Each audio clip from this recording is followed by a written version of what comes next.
అందరికీ నమస్కారం. ఈరోజు విశాఖపట్నం తూర్పు నియోజకవర్గంలో 22వ వార్డు ఇక్కడ కార్పొరేట్ అభ్యర్థి గారి ఇన్ఛార్జ్ అయిన పీతల గోవింద్ గారు మరియు ఇక్కడ కార్యకర్తలు నాయకులు అందరితో కలిసి ఈరోజు ఇక్కడ పాదయాత్ర చేస్తూ ఉన్నాం. ప్రతి గడప గడపకి వెళ్ళి ప్రజల సమస్యలు తెలుసుకుంటూ వారికి ఏదైతే మన ప్రభుత్వ జగన్మోహన్ రెడ్డి గారు సంక్షేమ పథకాలు ఇస్తూ ఉన్నారో ఆ పథకాలు ఏదైనా అందుతున్నాయా లేకపోతే ఎక్కడైనా ఇబ్బందులు ఉన్నాయో కూడా కనుక్కుంటూ వాళ్ళందరూ సంతోషంగా ఉన్నారో లేదో తెలుసుకుంటూ ఇక్కడ లోకల్ సమస్యలు రోడ్లు కానీ డ్రైన్లు కానీ అదేవిధంగా మంచినీటి సమస్య కానీ ఏమైనా ఉన్నాయో కూడా అడుగుతూ తిరుగుతూ ఉన్నాం. ఇవాళ చాలా అద్భుతంగా అందరూ ప్రజలు స్పందిస్తూ ఉన్నారు. జగన్మోహన్ రెడ్డి గారు మళ్ళీ ముఖ్యమంత్రిగా రావాలి, ఆయన పరిపాలన కావాలి, అందరూ కూడా మేము సుఖంగా ఉండాలని చెప్పి వాళ్ళందరూ కూడా కావాలని కోరుకుంటూ ఉన్నారు. మళ్ళీ జగన్మోహన్ రెడ్డి గారు మేము ఓట్లు వేస్తామని కూడా చెప్తా ఉన్నారు. 40 రోజుల నుంచి ఇవాళ 40 రోజు పాదయాత్ర చేస్తున్నాం. 40 రోజుల నుంచి మొత్తం కాన్స్టిట్యున్సీలు ఇంచుమించుగా 10 వార్డులు పూర్తి చేస్తాం పాదయాత్ర ద్వారా. సంతోషం.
ఇంకా రెండో పార్టీ లేదు.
అబ్బాయి మ్యారేజ్ అయ్యిందండి, సంవత్సరం అయింది. తెల్ల రేషన్ కార్డు ఎంత ప్రయత్నించినా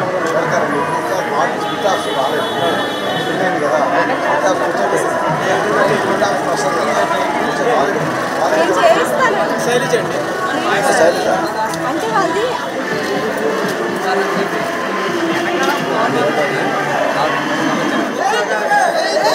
వాయిస్ తీసుకోండి.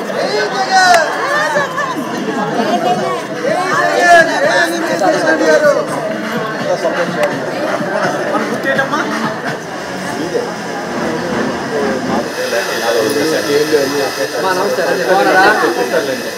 ఏం చేయమని చెప్పిస్తారు. నేనే చెప్పాలి, అంత గొడవ పెట్టాలండి. ఎవరు అడిగినా వాళ్ళ వస్తున్నాయి, డబ్బులు వస్తున్నాయి కదా, అప్పుడు డబ్బులు వస్తున్నాయి, అంత సంతోషమా? మరి ఎవరికి వేస్తా ఓటు? జగన్ బాబు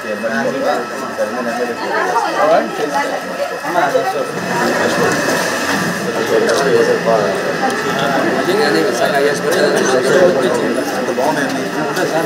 30 లక్షల మందికి 3 లక్షల మంది కూడా గుర్తించట్లేదు ఇవన్నీ జగన్ బాబు.